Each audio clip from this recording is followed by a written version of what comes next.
Hello everyone, good morning and welcome back to my channel. I hope তোমরা সবাই ভালো আছো, আমিও ভালোই আছি। তো দেখো, আজকে তোমাদের সাথে শেয়ার করব আমি ভেটকি মাছের চিলি ফিশ রেসিপি। এখানে দেখো, মাছটাকে ভালো করে ধুয়ে আমি নুন, গোলমরিচ আর লেবুর অর্ধেকটা এখানে রস দিয়ে দিলাম। দিয়ে ভালো করে কিন্তু এখন মাখিয়ে নেব। মাখিয়ে নিয়ে 10 মিনিট কিন্তু আমি এভাবে রেখে দেবো।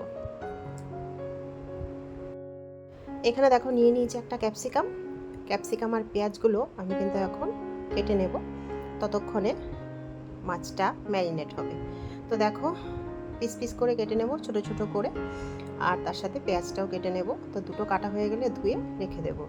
তো দেখো, পেঁয়াজটাও কিন্তু প্রত্যেকটা আমি ছোট ছোট একদম খোলা ভেতরে ছাড়িয়ে রেখেছি সুন্দর করে।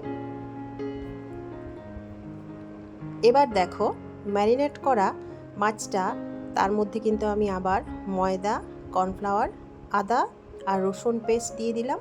দিয়ে ভালো করে কিন্তু আবার মাখিয়ে নেব। মেখে আধ ঘন্টা কিন্তু আবারও রেখে দেব। তো দেখো, মাখানো হয়ে গেছে, এবার রেখে দেবো আধ ঘন্টা।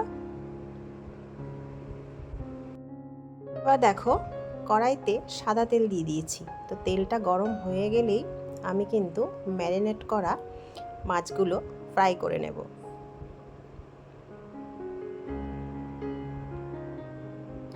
তো একসাথে অনেকগুলো দেব না, অল্প অল্প করেই দেব, যেন সুন্দর করে ভাজা হয়।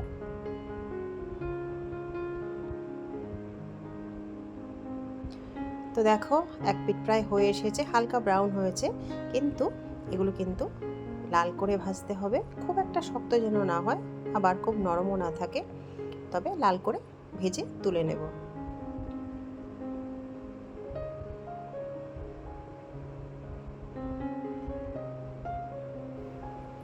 তো দেখো, খুব সুন্দর করে ভাজা হয়ে গেছে।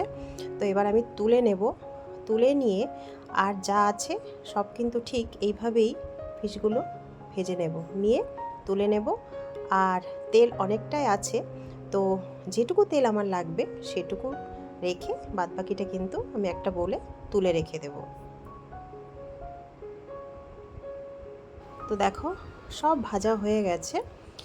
আর এখানে দেখো, তেলটা আমি কমিয়ে দিয়েছি। দিয়ে এবার ধুয়ে রাখা পেঁয়াজ আর ক্যাপসিকামটা এর মধ্যে দিয়ে দেব।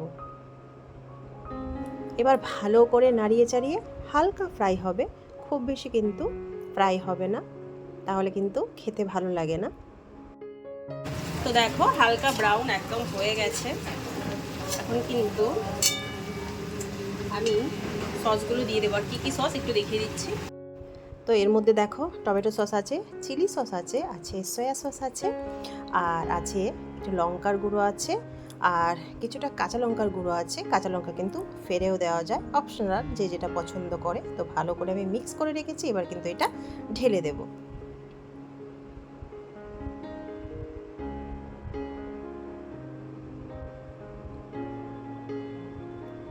ঢেলে দিয়ে এবার ভালো করে নাড়িয়ে চাড়িয়ে একটু কষিয়ে নেব।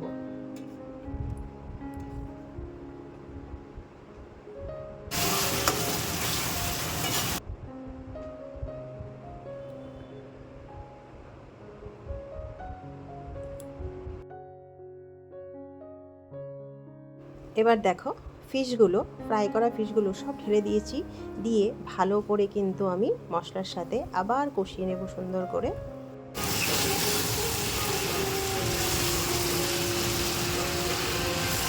তো দেখো, কষানো তো আমার হয়ে গেছে। এখন কিন্তু দিয়ে দিয়েছি আমি পরিমাণ মতো জল, গরম জল। তোমরা চাইলে ঠান্ডা জলও দিতে পারো, কিন্তু গরম জল দিলে কিন্তু টেস্টটা আরও বেশি ভালো হয়। তো দেখো, উতালে এসে গেছে। এখন কিন্তু আমি পরিমাণ মতো নুন দিয়ে দিলাম, আর দিয়ে দেব স্বাদ মতো একটু চিনি। তোমরা যে যেরকম খাও সেইভাবেই দেবে, কম হলে কম দেবে, বেশি হলে বেশি দেবে। আর ভালো করে উতাল আসলে তারপরে কিন্তু আমি কর্নফ্লাওয়ার অলরেডি আগেই গুলে রেখেছি, সেটা দিয়ে নামিয়ে দেব।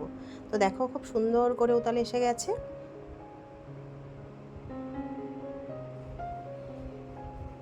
এখন আমি কিন্তু কর্নফ্লাওয়ারটা দিয়ে দিলাম, দিয়ে আরও একবার নাড়িয়ে নেব।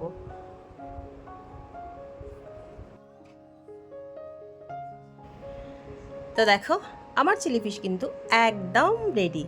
তো তোমরা যদি ভালো লেগে থাকে আমার কমেন্ট বক্সে অবশ্যই কমেন্ট করে জানিও। সবাই ভালো থেকো, সুস্থ থেকো। আবার দেখা হবে তোমাদের সাথে নতুন একটি রেসিপি নিয়ে। Tata, bye bye.